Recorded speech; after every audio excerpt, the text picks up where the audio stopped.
ton of skis of rice. It's like raping for virginity. Trinity's services are full of raucous laughter and sometimes bawdy humor. Bill did us just like he did Monica Lewinsky. He was riding dirty. Glory, glory, hallelujah.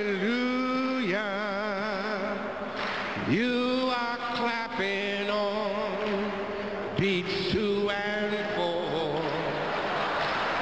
If you got some white friends, they'll be clapping like this, y'all. He's a man who was a former Marine who served this country. God damn America! Biblical scholar, somebody who's spoken at theological schools all across the country. And causes some white people and some Uncle Tom some problem. That's the man I know. Based on his remarks yesterday, well, I may not know him as well as I thought.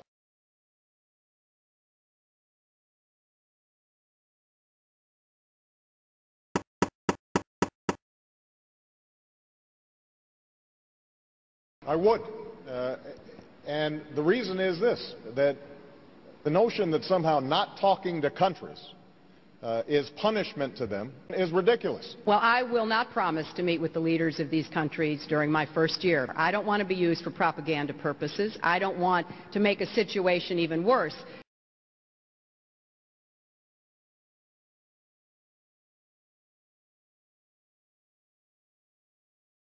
To avoid being mistaken for such a sellout, I chose my friends carefully.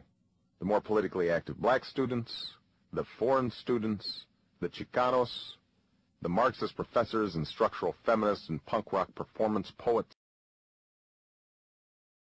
I would not repudiate the man. He contains within him the contradictions, the good and the bad, of the community that he has served diligently for so many years. Reverend Wright does not speak for me. He does not speak for our campaign. Trinity embodies the black community in its entirety. It contradicts everything that I'm about and who I am. I can no more disown him than I can disown the black community. The person I saw yesterday was not the person that I met 20 years ago. I can no more disown him than I can disown my white grandmother, a woman who is a typical white person. Reverend Wright, my pastor, who I speak about in a chapter in the book, I think represents the best of what the black church has to offer. He was presenting a worldview that that contradicts who I am and what I stand for. Just as I'm sure many of you have heard remarks from your pastors, priests, or rabbis with which you strongly disagree. When he states and then amplifies such ridiculous propositions as the U.S. government somehow being involved in AIDS. The government lied about inventing the HIV virus as a means of genocide against people of color. When he suggests that Minister Farrakhan somehow represents one of the greatest voices of the 20th and 21st century. When he equates the United States wartime efforts with terrorism. What we are doing is the same thing Al-Qaeda is doing under a different color flag. Then there are no excuses.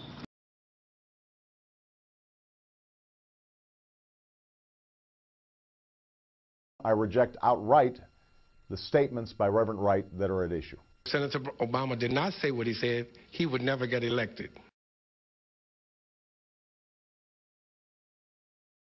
It is this world, a world where cruise ships throw away more food in a day than most residents of Port-au-Prince see in a year, where white folks' greed runs a world in need, apartheid in one hemisphere, apathy in another hemisphere.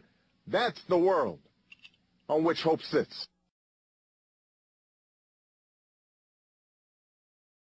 Oh, I am so glad that I got a God who knows what it is to be a poor black man in a country and a culture that is controlled by and run by rich white people. White folks' greed runs a world in need. Rich white people. White folks' greed. Rich white people. Runs a world in need. This waste of human flesh right here we call sponge, because his giant head soaks up information like a sponge? Right. Anybody who has worked with me, who knows my life, who has read my books. White folks' greed runs a world in need. A profoundly distorted view of this country. A view that sees white racism as endemic and that elevates what is wrong with America above all that we know is right with America. White folks' greed runs a world in need. Don't tell me words don't matter.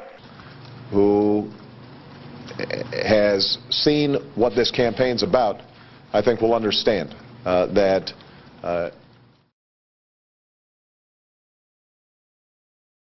would you have quit the church had you heard them?